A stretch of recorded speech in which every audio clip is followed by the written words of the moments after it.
this course, we talked about the camera's main controls and how they affect the image. To put this learning to practice, in the last video I set you an exercise asking you to shoot 22 different subjects using 22 different camera settings and 3 different zoom settings for each subject. I then asked you to analyze and reflect upon your work and select one image for each of the subjects. I have completed this exercise myself, edited my shoot, and ended up with 22 different images.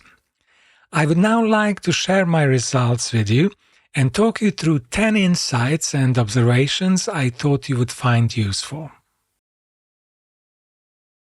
Shallow depth of field can create very pleasing blurred backgrounds, but it may sometimes be too shallow. So in this example, you can see that the eyes are in focus, the cheeks are in focus, but the tip of the nose and the lips are not. And this is because when shooting at such close range with a short telephoto lens, the depth of field may only be maybe 1 or 2 centimeters deep. The main reason why people often shoot wide open is because they want to have a blurred backdrop. However, if you consider these images, for instance this one was shot at f4, you get a slightly deeper depth of field and the background is still blurred. Or in this example, this was shot at f5.6 and you still get a blurred backdrop. However, in this image, the glasses are in focus, the front of the hat is in focus, the nose is in focus, and the chin is in focus too. So when using a wide aperture, it's important to consider the actual depth of field. You may also find that shooting at high ISOs may be perfectly acceptable.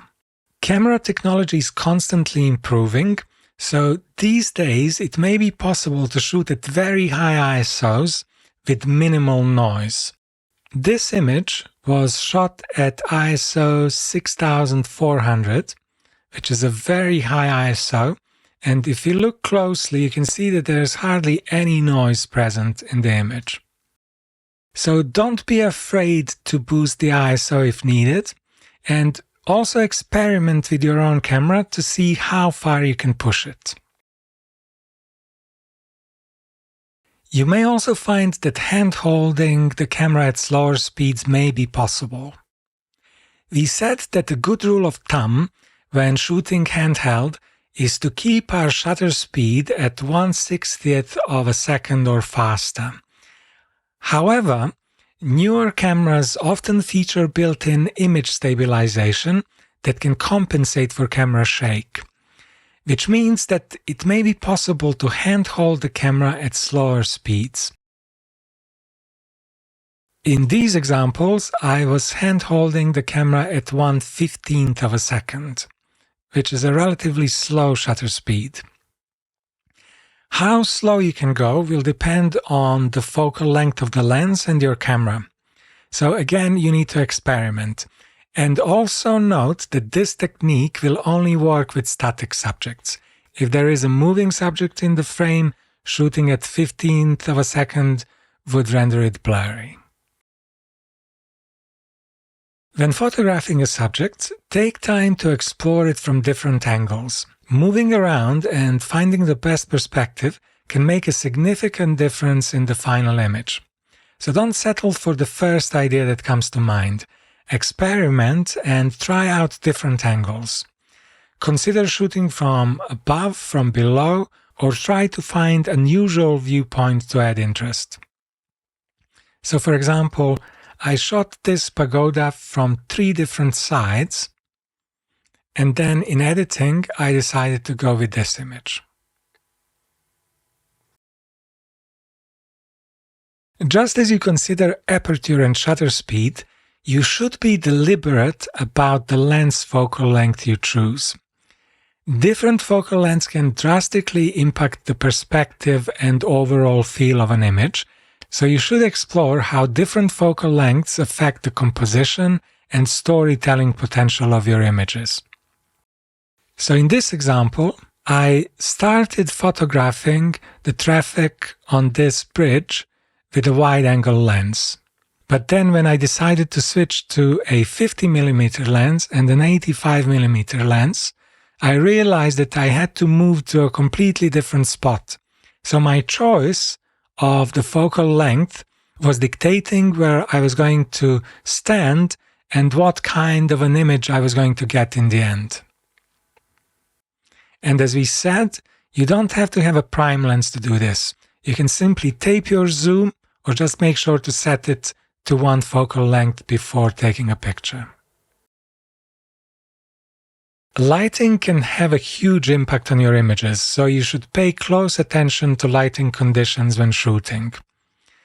The time of day and the quality of light can greatly influence the mood and atmosphere of your images, so take this into account when planning your shoots.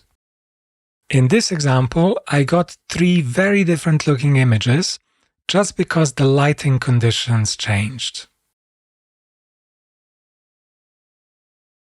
In this example, I saw a man riding on penny farthing bicycle down this bridge. So he was riding on this side, and I was hoping that he would actually continue riding down the road, so he would ride past me, and then I was hoping that maybe I would get a little bit closer and then I could frame him large in the foreground and have the bridge in the background behind him. However, he suddenly decided to turn because there's a cycling lane on this side. And because I was already shooting at the longest end of my zoom, I didn't have time to get any closer to him. So I decided to crop this image in post. Cropping is a totally legitimate technique which allows you to refine and give final polish to your images. However, I think that you should always try to frame your subjects as precisely as possible, because as we said, if you are very deliberate, if you are very thoughtful, you will most probably end up with better pictures.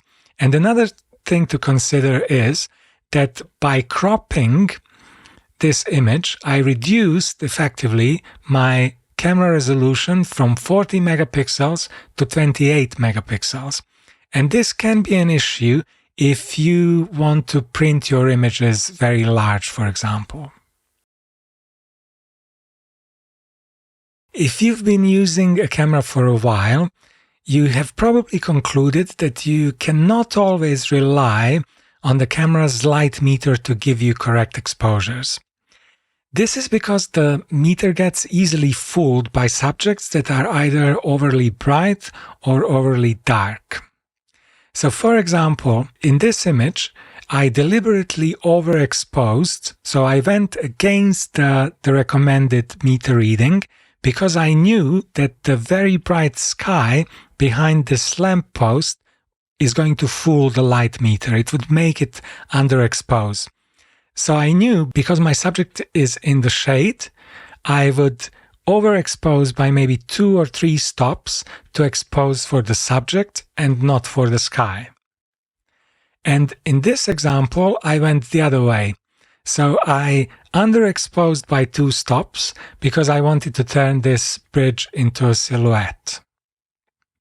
So the way you experiment with other settings, you can also experiment with exposure bracketing.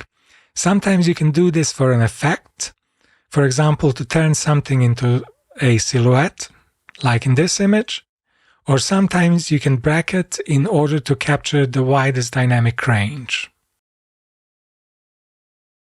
Remember that the final look of your image can be imparted during the post-processing stage. Sometimes an ordinary-looking scene can be transformed into something extraordinary and unique. So, for example, one of the subjects on the list was sunshine. So when I saw the reflections of the sun in this cafe, I thought that I would try to photograph it. However, this is what this image looked straight out of the camera. So I knew that I'm actually going to manipulate this quite a lot in post-processing to make it look like this. So you should definitely take time to learn all the different tools available to you as a photographer, like Photoshop, Lightroom, Capture One, etc., because these can help you bring your creative vision to life. In the previous video, we said that the point of this exercise is for you to go out and experiment with different camera settings. The whole point of doing exercises like this is to become technically proficient.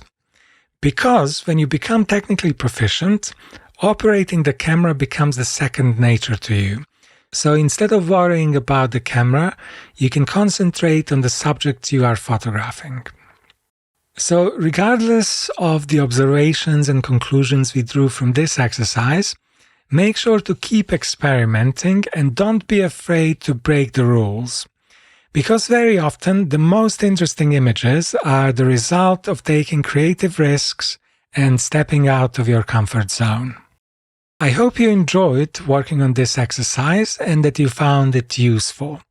In the next video, I'm going to give you 5 tips on how to improve your photography in general and how to keep improving over time.